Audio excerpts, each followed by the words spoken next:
Welcome to The Explainer. We love breaking down big ideas, and today we've got something really special. We're going to be exploring the key lessons from the 22nd part of the Quran. And our guide for this journey, it's the amazing summary, Khulasatul Quran, by Maulana Muhammad Ilyas Guman. The Quran is just this incredible ocean of wisdom, right? It's a guide for absolutely everything in our lives. But let's be honest, sometimes trying to dive in and find those clear, practical lessons, it can feel a little overwhelming, can it? And that's exactly why a summary like Khulasatul Quran is such a game changer. It takes these deep, profound truths and just distills them into lessons that are easy to understand and actually stick with you. So what do you say? Let's jump right in. All right, so the first big theme we see in this section is all about creating a peaceful, righteous home. And what's so fascinating about this is where the advice comes from. This isn't just general guidance. It's drawn directly from the counsel given to the Prophet's own family. How amazing is that? So the book points out 6 key principles here, and these were given to the Prophet's wives, peace be upon him, but they really serve as a model for all of us. Think of it like a complete blueprint for a home that's just filled with peace and purpose. We're talking about everything from the way you speak, with dignity to build respect, all the way to making prayer and charity the absolute spiritual cornerstones of your family life. It's really holistic. Now this verse, it gives us some really important context. See, by speaking directly to the Prophet's wives, it sets a very high standard. But it's not meant to be a burden, It's presented as an honor. And for us, that's such a powerful reminder.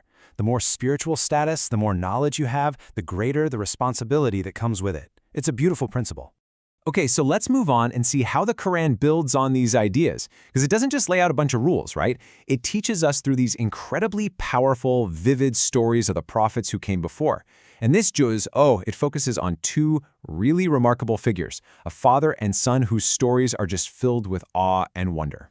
And this just perfectly shows how Allah gave these unique, incredible miracles to Prophet Dawud, that's David, and his son, Prophet Sulaiman, who you might know as Solomon. What's so amazing is that each gift, each blessing, was tailored perfectly for their specific mission and their time. It's a beautiful glimpse into the sheer diversity of Allah's power and wisdom. Just stop and think about this for a second. Prophet Dawud, he wasn't only a prophet and a king, which is already incredible. He was also a master craftsman. He could literally mold intricate armor with his bare hands.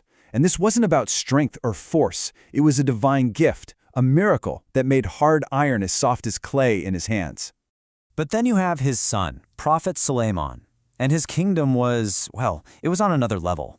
He had command over people, sure, but also the wind itself, and even the jinn, these powerful beings made from smokeless fire. But here's the twist.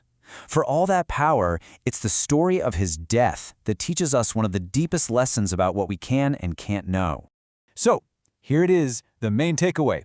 The jinn, with all their incredible power, had absolutely no idea that their master was gone. They kept on working out of fear. And what revealed the truth? A tiny, humble termite. Wow.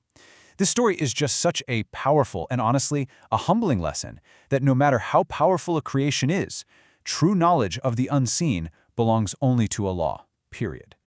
So you see, from the small details of how we run our homes to these epic lessons about the limits of power, the Quran is just packed with lessons that strengthen our faith and really guide us. And believe it or not, we've only scratched the surface of the wisdom packed into just this one section.